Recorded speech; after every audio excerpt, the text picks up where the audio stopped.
Bonjour, bonjour la famille. Na pesi mbo tesika bozwami. Soki boza na moi bonjour. Biso toza bien. Kola zo batela na ye. Kombolanga eza Mimi. Kombolanga eza Mimi. Mama of 7. Kande na mibengaka. Naza marié. Na fan précisément na mboka Angleterre. Donc nzamba batela biso susu. Toza tongo te ke bana baza na vacances. Quand d'habitude bana baza na vacances te.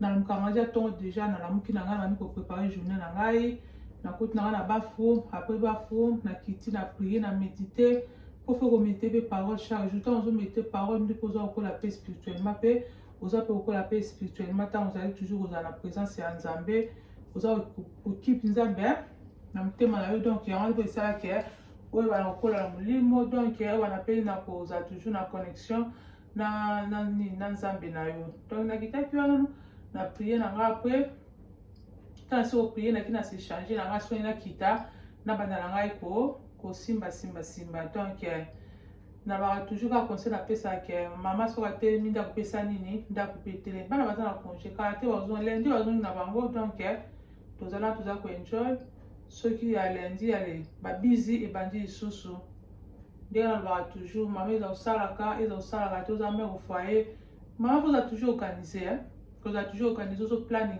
au monde qui est vina yo za easy so za maman yo au planifier na yo te za maman donc yo ça makamka donc yo mona qui vit aux easy et za difficile pour na yo au simba bo ki musala ozonga boye so pour si za mbala ida ka auto monde qui aux a passe pour na so za mbala ida ka monde qui pe bana so ba ko liba ki ça ni ko aider yo pour bana pe mususu mona ça nga passe et ça nga passe mo ki na ndako mo kuti bana baza plus de 20 parce que tu as plus de 20 ans maman mi ba jeune fille minene mais ozomona ki bani ko help même na bango te ça la nga passe yum so okende omona maman zalwana sipa maman simba maman asala boye maman sukula basani maman alamba bango ba fanjwana et ça la nga passe ma mingi si ko ta okina ndako yo respect ni maman ya na pa ko aider yo ya na pesa tu conseil jeune fille ta mosala ndako maman la yo c'est le moment ya ko banda ko yekola mosala ozomana ke ekoyede otango okuma ata na place na yo moko okende ata soki bala ata mosu oke université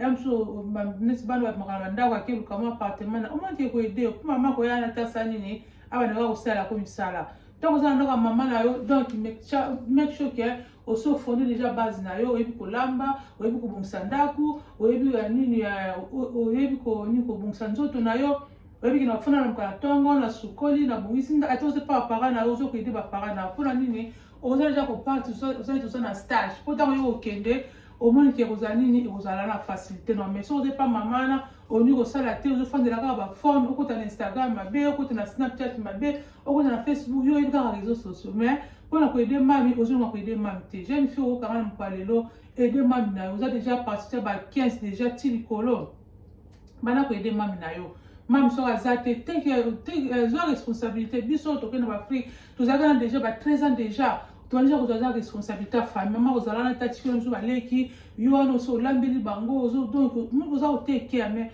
biso bana tozobota soki tosali makasi te bana baza ozomonake baza kolinga mpa komipesa mpenza te mais biso bapara mpe tolemba te toza toujours wana mpona kopushe toujours bana na biso kolakisa bango toujours oyo ezali nécessaire po lobi mosu yo kozala te ngai nasala toujours bana nga oyekola yango mala mosusu mami lelo kozala te dali ya kozala te bozala bino moko donc eza ntango ya kodeja kozwa baresponsabilité bino moko donc sample tade na kozala mpe mwa busy journée lelo ezala mwa busy na lamuki boye na kosala mwa bana nga mwa pancake basengai ngai na kolambala mwa biloko po esinga biso na mwa mikolo oyo donc naza mwa busy donc tozala wana toujours branché na lobaka toujours ke boyede Mimi ne kaka TV na ko partager ba vidéo Mimi ne kaka TV na ko like pota boza ko like ba vidéo juste ba mona ke maka Mimi ne kaka TV osala ezali malamu osala nini akoba na ko sala nini na ko matia Mimi ne kaka mais soki no bola kete amona ke bat ba osala na ka Mimi ne kaka osala te moi pe YouTube pa matia Mimi ne kaka TV et vous allez te donc bola ki ba vidéo Mimi ne kaka TV c'est temps sur nazo poster bozo commenter bozo tika ba situation na bino mon ke et vous ça la fait bien juste pour moi que chaîne est allée active donc après va toujours ko yeba na ko faire avancer chaîne Mimi kaka TV simple tade na nasko yo ko sala sala ma famille tous a toujours sur a peine na mama bunangai na mama bunanga na manta banangai na olamba on a dongo donc ça on a dongo donc maman bien jeune fille aux mariée déjà faut bapé olamba la on ba non pe bloquer ça pe elle n'est pas dongo boye les arabes bien tant aux olamba la pe on ba no dongo connaissez la bloquer ba parti te ba bloquer kaka yo zo la ole la komba na raza na bopikilité mobali ozala bopiki nde nini soki ozolesi biloko okawaka mobali falaka biloko eza na basupu ozolesi badongo boye ozomona ke kosala nini baspinach baépinare wana amoni ke ezalaka bien ezalaka mpenza bien mpona santé lambelaka mobali na yo ozolambeli babiloko eza na basupu kopesaka mobali babiloko okawaka te ezala so bamama donc ntango oza kolamba te kia na mobali na yo afeke mobali na yo ozala toujours na santé ya bien so na siko sala ngo boye bona kotuna tokisa ngo na tsango na moto e bona sa nini na tame pe misunanga pe yango yo eza ntaba na mabulo kwa ntaba eza makasi mabupe ya makasi na tokisa ngo esika moko na tsango matungulu na tsango na mwa céleri na mungwa na tche maite etoka yango moko soki etoki ema esili ekiti nde na koyeba na kobakisa mai po soki otye mai misuni ebimisaka mai yango moko na oketi yango siko na réchaud après sikoyo nasala ça m'a comme sauce. Déjà après, et tu vas malembe. Après les scosuki, na wana siko kotia pe ni sauce na ngani na waka ke koto na olamba.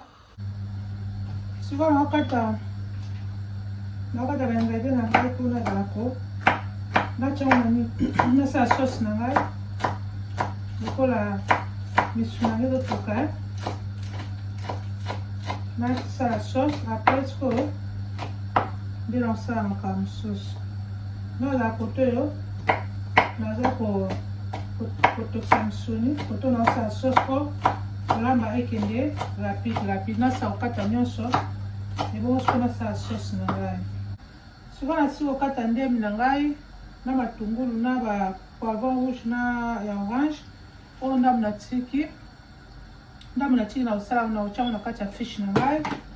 Na ochama ndamba ndembi na poivron na sisa pe na kata pe dongo na ngai comme ça bandako na bana osala sauce na ngai ya misui na ya café za bien ni ade soko na bana kumela café ni sona no mela tis kona kuma na café ndana meli bo mone kanga libumu o mona polia susu o mona ozoma tana moi café za bien so mo sa moi diet au moins soko meli bo mone kanga libumu si oliaka lisusu donc lokola meli boye omona ekipe ngata ti ba après midi ndo omona na olia mwa na olia sumo eloko donc na lie boye opesaka mo énergie mpona nda kosalasala susu donc soki na lokalinga ba soki naotya ba matungulu na ngai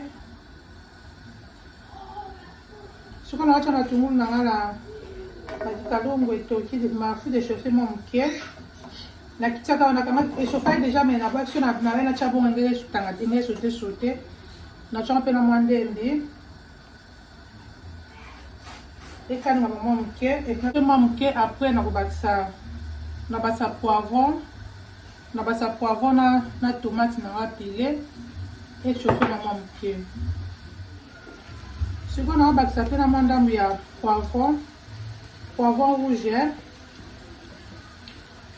na poivron ya orange nalinga kolambela mpe poivron mingi ezalaka mpe bien bavegetable ezalaka bien mpona santé nasangisi boye après nakobakisa na tomate na ngai matwambu matomate na tie wana yango bamoyen nakotika yango etoka nano ebela après soki ebeli efinana soki efinani après nde sikoyo nakoya kotyango mama baingrédient na ngai nasala mpe na dongo na ngai soki efinani ale après nakotya dongo na baingrédient nsima soki ebeli natyango sikoyo na kati ya nzungu na ngai biloko na ngai ya thomson na ngai ya fish na ngai naza na mwa njinja natie mwa njinja wana natie mpe na garlic clove natie 4 natie mpe na matungulu na ngai na ndembi na poivron rouge na nga ndambo etikalaki sikoyo nake konika yango so na sisi ebongo nakoya kosanisa yango na sosi nanga mpe yango ebeli babiloko nanga ekiti babiloko nanga mpe ekiti nango deja sikoyo yango natie curry powder natie all purpose natie black pepper natie nutmeg muscade natie mpe na chicken stock oyo ndambo natie kaka lutu moko mpona tina tia deja mungwa na mabumu na ngai sikoyo natika etoka ta su pendant ata mwa 5 minutes ebongo sikoyo na kosangisa yango na kati ya nzungu na ngai mabumu na ngai mpe nataba na ngai yango wana apres sikoyo na kotia dongo na ngai na kati ya sauce na ngai donc sauce etoka suma moke ebongo naleka na kosangisa sauce na ngai mpe yango nebeli na yango sikoyo naozwa yango naotiango so na kati ya ntaba na ngai na mabumu na ngai yango nasopi yango na kati naoza sikoyo dongo na ngai naotiango likolo boye etoka ta pendant 15 à 20 minutes après sikoyo nde nakoyeba na kokanga sauce na ngai mama alambela mobali naotako liboso ke lambela mobali biloko ya supu mobali alaka biloko ya supu oyo ezali na bavitamine eza na baénergie mpona ede nzoto ya mobali nao soki olesaka mobali nao yo jeune fille jeune marie olesaka mobali eza biloko ya kokauka ozodétruire nde santé na ye lambela mobali no biloko ezali healthy oyo eza na basupu neti badongo eza bien mpona bapapa eteta mpe bamalade ebele badiabete makambo ebelebele etetaka badongo oyo donc lambelaka mobali badongo baépina babiloko to balégume oyo ezali na oyo nini ezalaka mpona santé ya bapapa neti bambikala mpe ezalaka bien mpona santé ya bapapa kolambela yango ozwi thomson oyaka okopesi mobali alie donc oza kodétruire santé ya mobali na yo donc lambelaka mobali no balégume bavegetable aliaka donc bafiche azolia omoni kosala nini enakanga sikoyo mofuniku etoka ta pendant 15 à 20 minutes ebongo sikoyo nakoya kokanga resho na ngai na sikoyo na saisonne mpe fiche na ngai biloko nanga mpe yango ebeli nango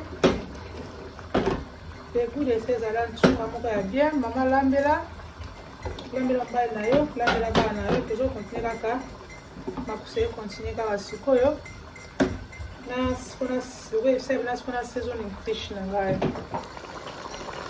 kabanaso na mabumu na biso na dongo yango wana ebeli nango ntunga moko ezobima depuis de ça donc mama lambela mobali na yo lambela bana na yo po ete libota na yo eza tutu na kimia mpe eza na sante ya malamu sikoyo naza na thomson eza thomson na kotumba thomson na nga oyo ndangisa banda kosala yango apres so nasi kosala ebongo sikoyo nabisaka yango lobi ya ekitonge baplace na banda kosala yango apres so nasi kosala nde nakoyeba na kosala nini biloko ya fiche na ngai nasi nalakisa deja nini basalaka fiche ya jeune fille soki ebosala fiche te nalasala ta video moko nde nini nakoyeba na kosala nini kosala fiche kolongola basalita fiche soki ozwi opportunité kende kovisite okoyeba soki ebi kosala mbisi te mpona ke bajeune fille balelaka ngai nakosala mbisi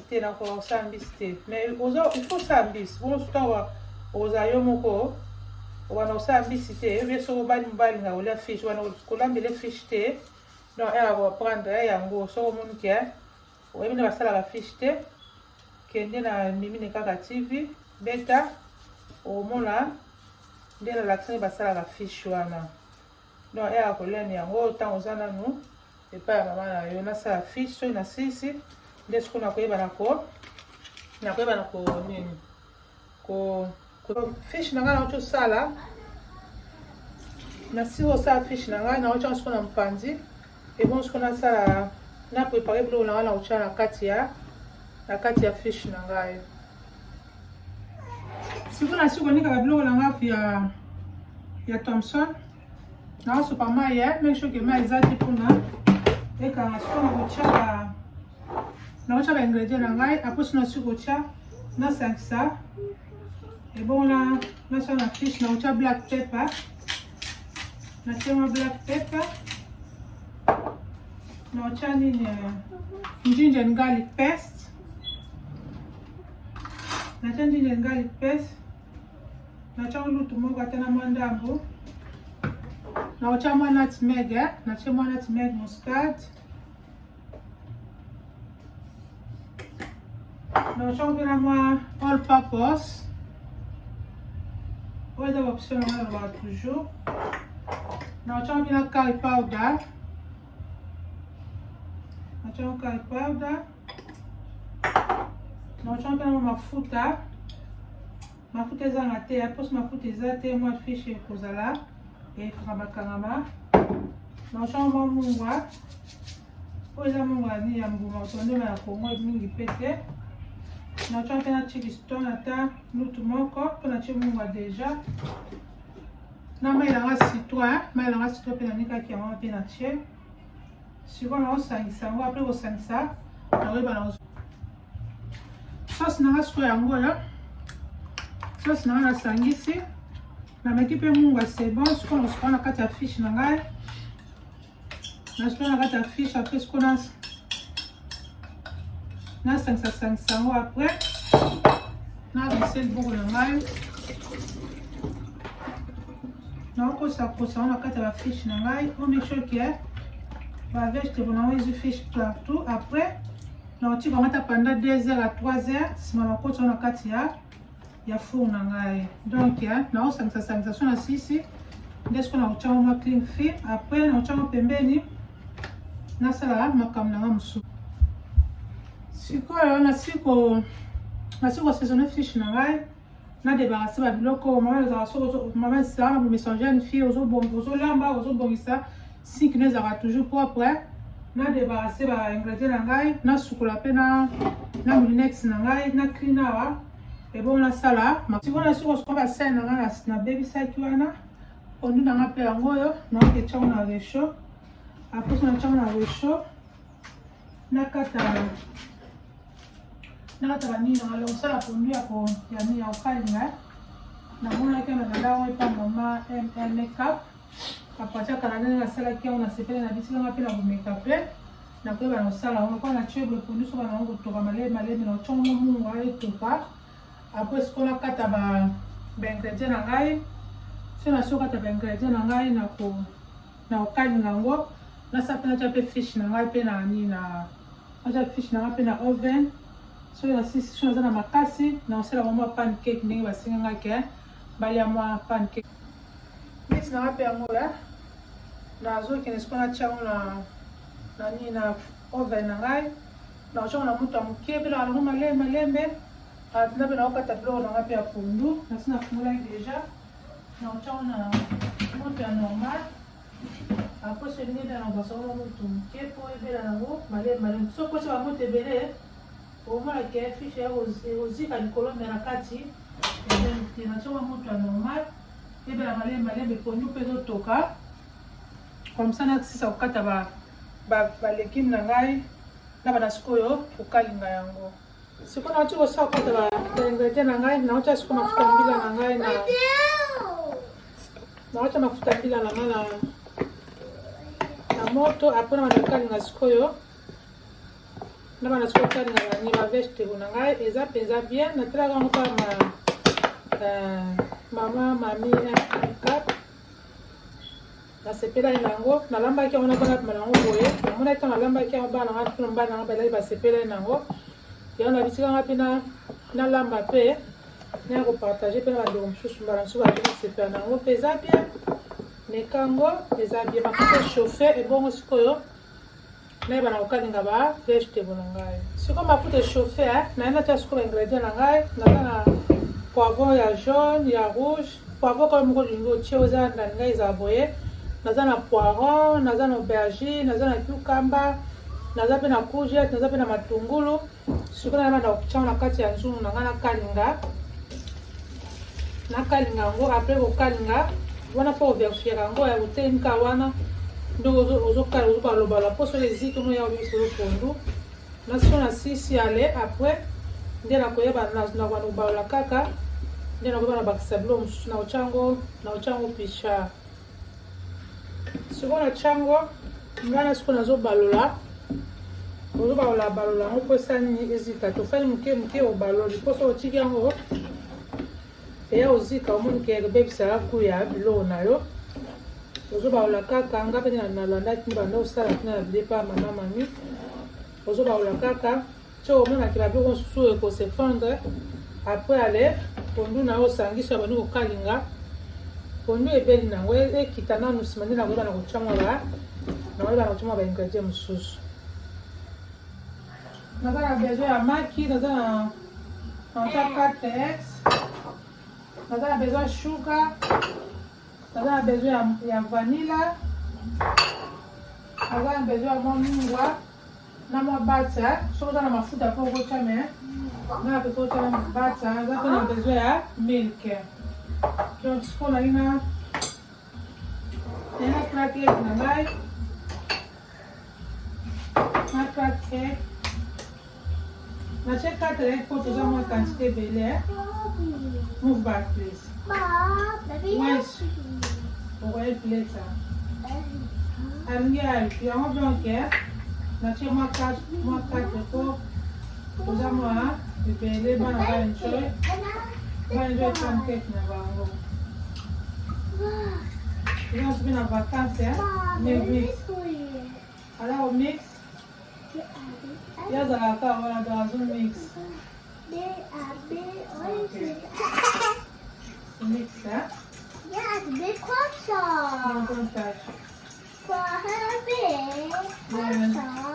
sikoyo mix Mommy, big happy watcher. I think I won. But sugar. Yeah, leave it. Now take more sugar.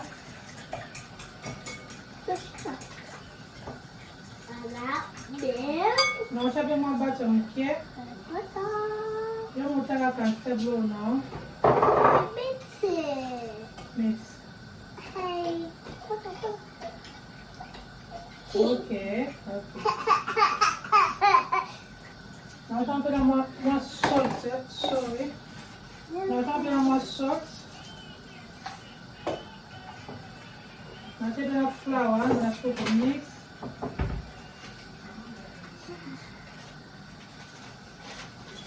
Now it's a fresh. Now we have a pot. Now we have a song in the vino.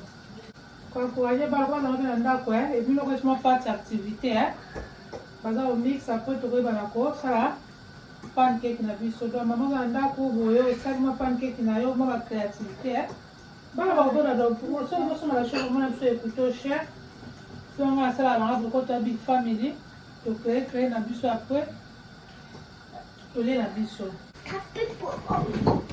siko mi na biso yango ya Pat na biso yango ndenge ebimi sikoyo tobanda sikoyo ko tobanda sikoyo kosala pasi nini na biso naotyango mafuta moke na kikalungu moke mpona emeki yango nini mwani ekangamakangama te sikoyo nakozwa Deja na ngai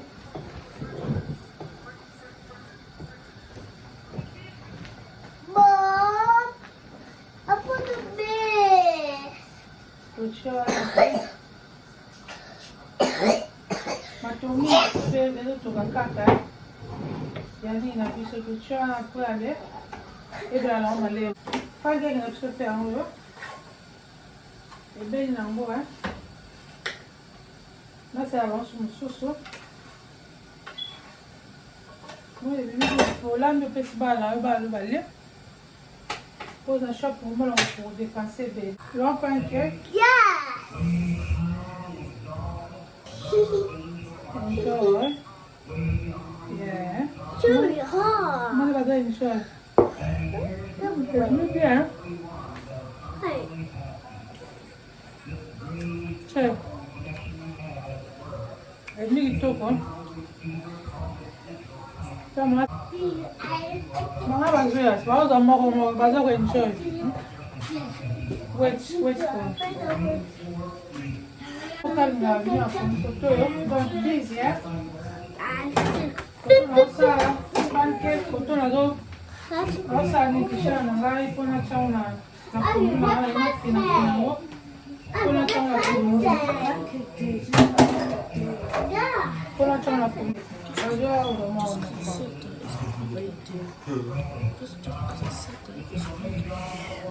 Oh, Pate!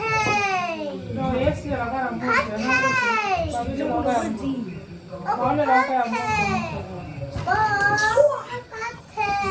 Wait.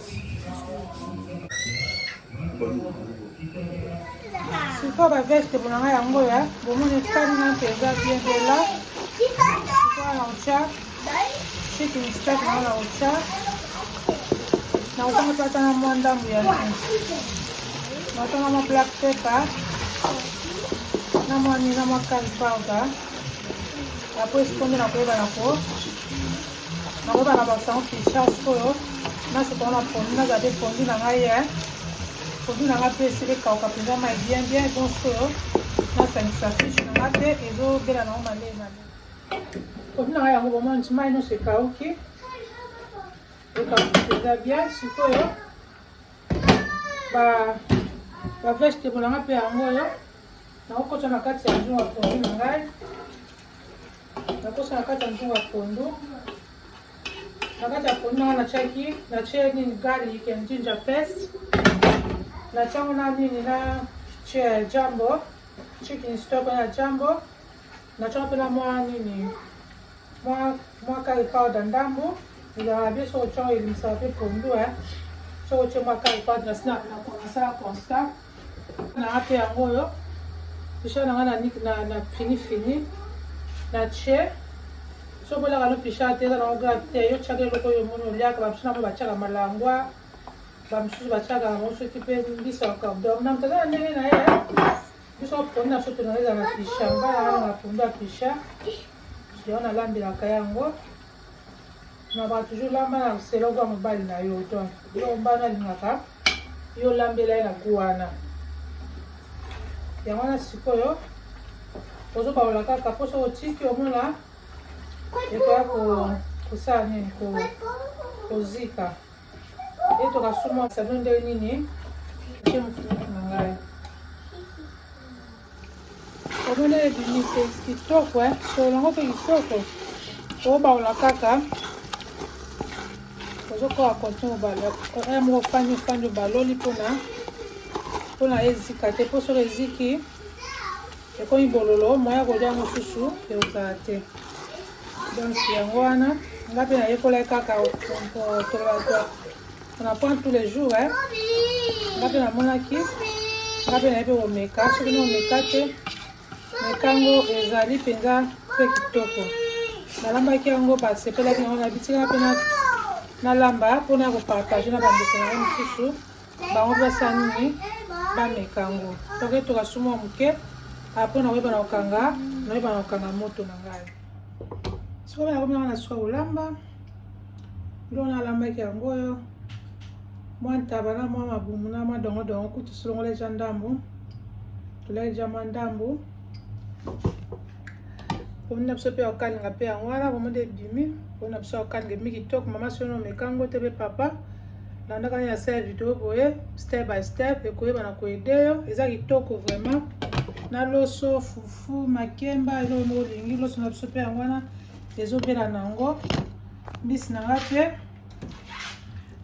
mpe yango ezango na process elingi ebela nango kala mpe te na kobimisa yango pancake mpe nasala deja bana esi balieli na bango deja donc kala te na servi na nga mpe libota na ngai nazobongisa biloko nasalelaki apres nakoma nanga na suka video na ngai soki nosabone te so opportunité osabone na Mimi Kaka TV mpe soki osabone kobosa te na koklike cloche ya notification mpo tozwaka bavideo na ngai donc partage bavideo ya Mimi Kaka TV like commente nzambe oyeba na opambolo mama zwa motivation boye moi tolani boye moi ekosima suma ata 2-3 jours donc toza big family boye omoni ke kozwa ata moi sur 2 jours moi un jour opemi donc nsima nango ocontinue susu olambi lisusu. Donc moi biloko nda pesa mpe na frigo na bakisaka aboye po donc etala kaka biso to bata big family. Donc nzambe apambola bino. Donc so na sala surtout musu za pesa ngasu makasi na ozanga te tokoya na ko partager na bino eloko.